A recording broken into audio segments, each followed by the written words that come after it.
In this section, we're going to be talking about data mining. Now, what is data mining? Well, according to the ACM SIGKDD, which is a pretty nice long acronym, but what it stands for is the Association for Computing Machinery's Special Interest Group on Knowledge Discovery and Data Mining. So there is a Wikipedia page. Let me try to show it really quick. And as you can see here, it represents the Association for Computing Machinery Special Interest Group on Knowledge Discovery and Data Mining. All right. So, according to them, data mining is the science of extracting useful knowledge from huge data repositories. Now, again, data mining is the process of discovering patterns in large data sets using methods from machine learning and statistics to inform decision making. Data mining is a methodology that we employ to train computers to make decisions with data and forms the backbone of many high tech systems of today. And coincidentally, Python is fast growing in popularity for a very good reason. It gives the programmer flexibility, has a lot of modules that perform different tasks, and it's readable and concise and almost perfectly suited.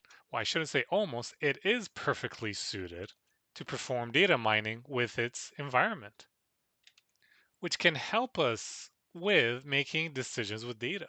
Decisions such as predicting tomorrow's weather, blocking spam email from entering your inbox, detecting language of a website. There are so many applications when it comes to data mining. From a commercial viewpoint, it can help businesses collect and warehouse lots of data, especially when it comes to bank or credit card transactions, purchases at a department or even a grocery store, web and social media data, targeted advertising, improved logistics. The list can go on and on and on.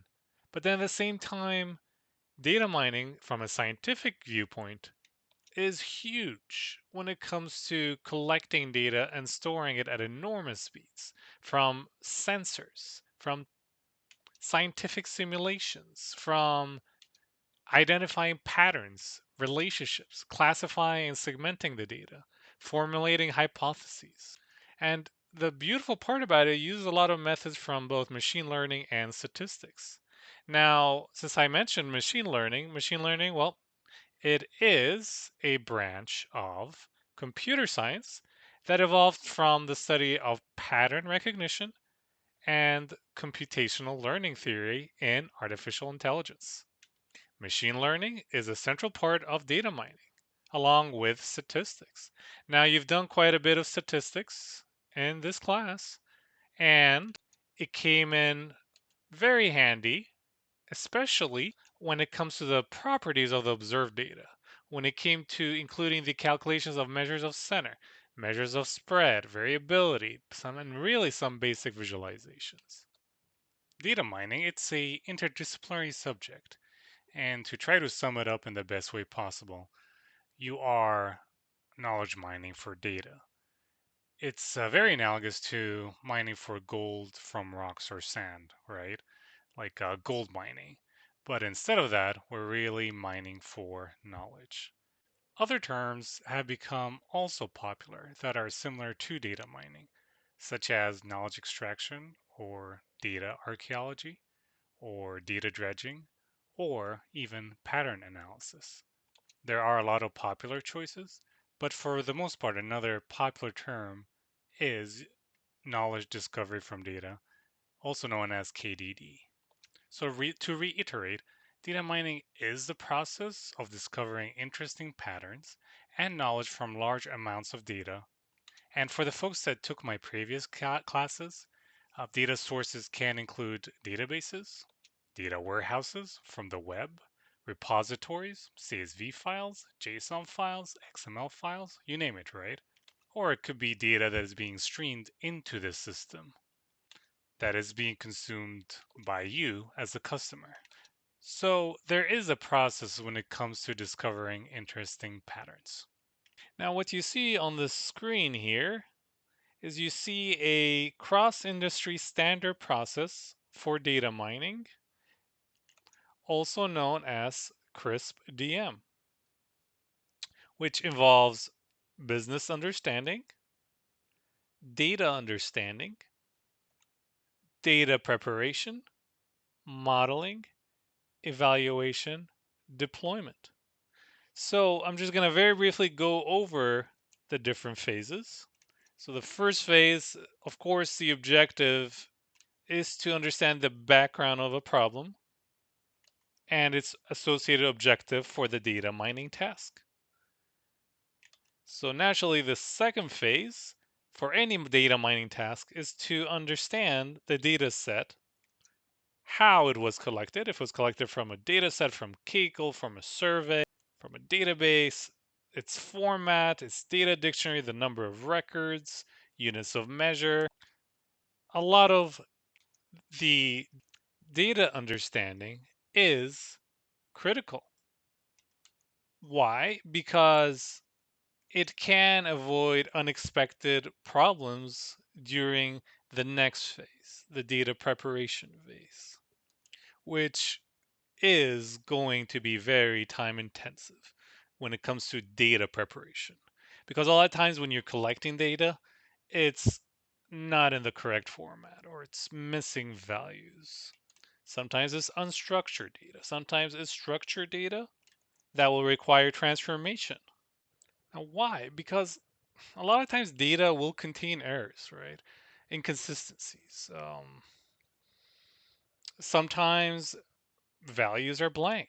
There are errors, measurement errors. There's coding inconsistencies, mismatches of a field.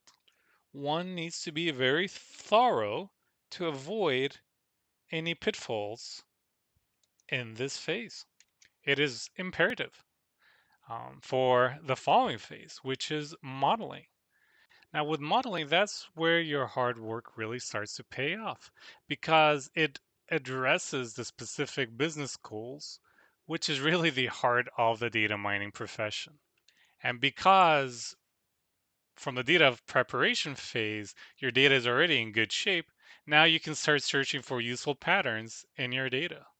That's where you're able to select modeling techniques or design tests or even build models, assess the models, which can be very evolved. But then that leads you to the next phase, evaluation, when the data miner will need to determine whether the objective of the data mining task was achieved. That you've been able to, as a data miner, be effective according to the success criteria that you've defined to ensure that your business or organization can make use of the results that you've been able to obtain.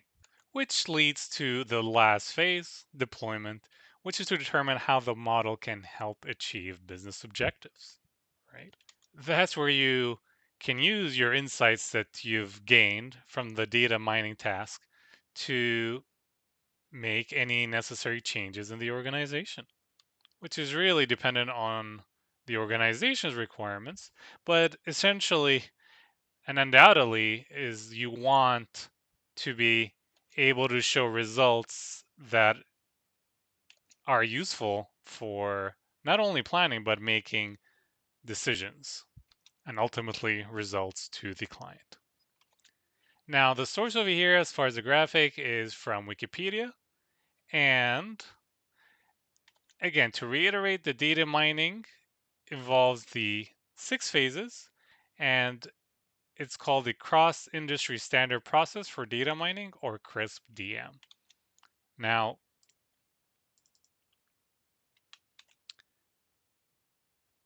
it's the CRISP-DM is now being developed by IBM as the Analytics Solution Unified Method for Data Mining, Predictive Analytics, ASIM-DM.